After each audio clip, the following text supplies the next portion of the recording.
Okay, so it's Wednesday the 14th of November. My name's Robert Portman. I'm joined here today by Louise Norman and Marylin Smith, who we're going to be interviewing today. Hello, Marylin. Hello. So if you just give you where you were born and when you were born, please. I was born in Chesterfield at Ashgate Hospital, but I was from Cresswell. My parents were living in Cresswell at the time, and I was born on the 1st of March 1949.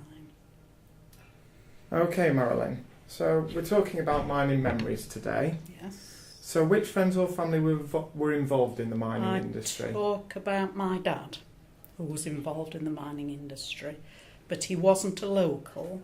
He was born and brought up in the south, really, the London area, joined the forces for the Second World War, and then he came up here looking for work after the war when he was demobbed. And he was told there were lots of jobs in the mines, so to go north. So that's how he ended up in this area. Okay, and where did your father work in the He worked mining first at Langworth Colliery, then he came to Cresswell and worked most of his working life there. How old was he when he started working in the mines? He'd be about 27, 28. Mm-hmm. About that age, and had just recently married, also a London girl who came up here, but she'd got an aunt who lived in Cresswell as well. Okay. So that's how they heard, about the connection and that there were jobs available here. And where did your father start in the mining industry? What job was he doing? He was working in what they called fire holes, stoking and keeping up the power. That's where he first started off. Then he went on the coal face a few years.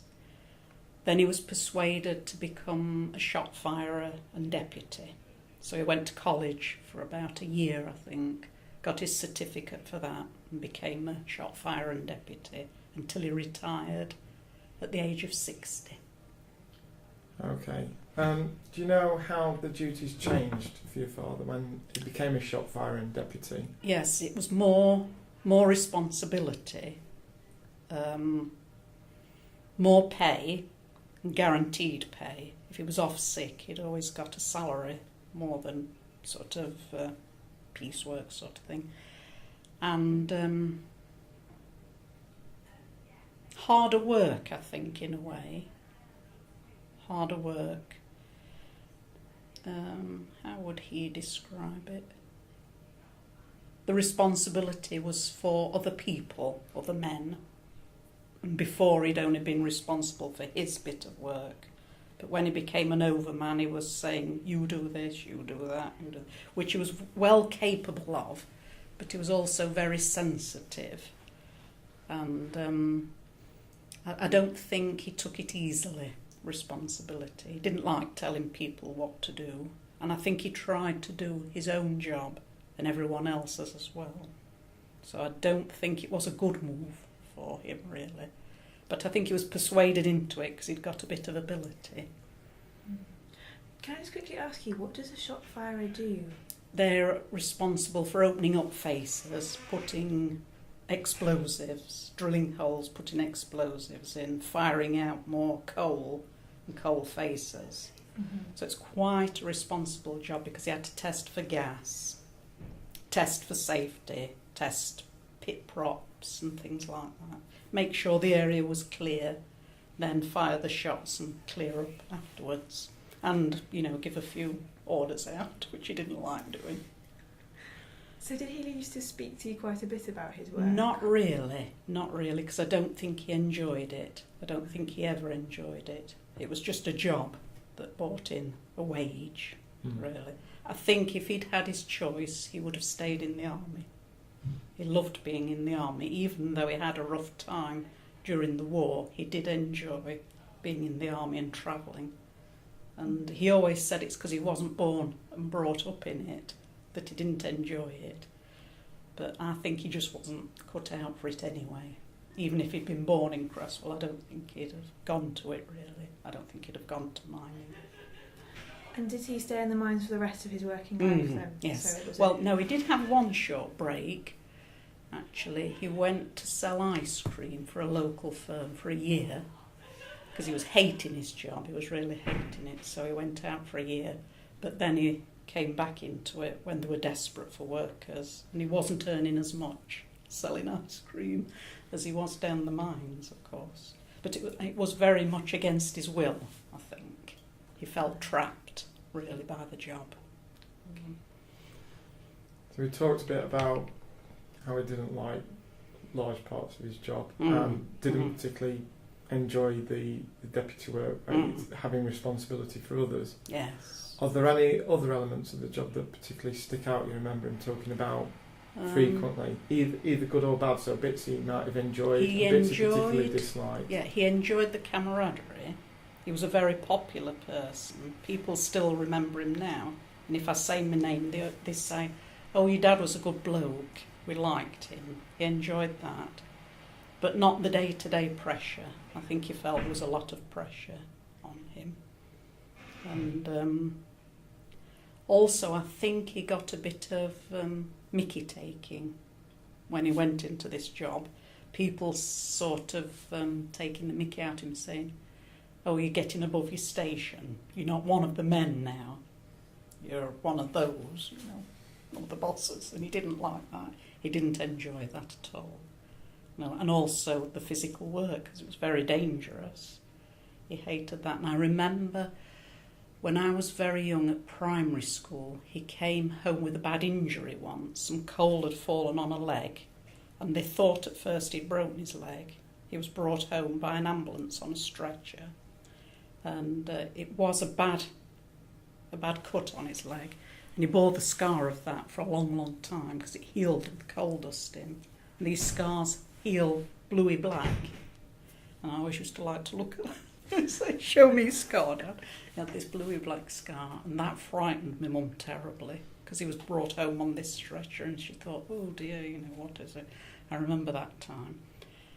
But the things that he did enjoy, I think, were the camaraderie and events and that sort of thing, but definitely not the work. He hated that. Okay, so he enjoyed the camaraderie. Was there anybody he worked with that he talked about in particular? Yes, there was a man at Clown Village, who took him under his wing when my dad first started, because he was a raw recruit in Fireholes, and there was a man called Les Halfhead who lived there, and he took him under his wing like a son, and they became very good friends, and we became family friends with their family and our family.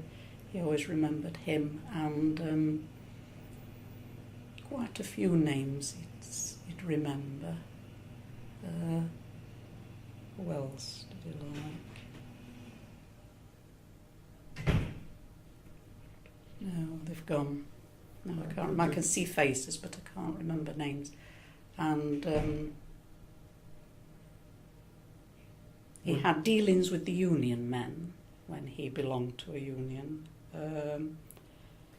Henry Richardson and another man who lived in the model village at Cresswell, and he went on to be a union rep, went to live Mansfield way.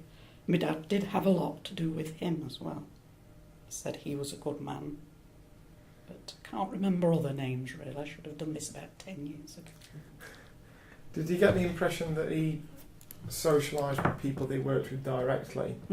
Yes. Or people as well that he said through other activities like the union, also in the wider sort of mining industry? Yes, all sorts of people.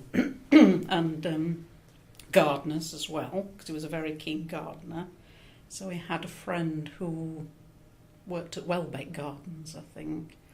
My dad had an allotment as well as his own garden. He liked growing fruit and veg and flowers, so he'd mix with that group. And another group he joined, they weren't all miners, but mostly bowls. He belonged to a bowls club. They used to go bowling every Monday night at various villages, mostly mining villages, around Nottinghamshire and Derbyshire, having competitions between mines as well. And he enjoyed that. But gardening and bowling were his big hobbies. And he did that mainly with colleagues or just people he knew locally? Mainly colleagues. mainly colleagues. It was quite a close-knit society in the 40s, 50s and 60s, I would say. You're mainly associated with your own group. Yeah, it sounds like there was quite an active social life There from was. the mines. Yes. Was it arranged or organised by the employers, so people who owned the mines, or was it more just that I think it was people themselves started up. I wouldn't be certain of that, but I think it mainly was because there used to be a very thriving gardening association, a thriving chrysanthemum and flower association growing and showing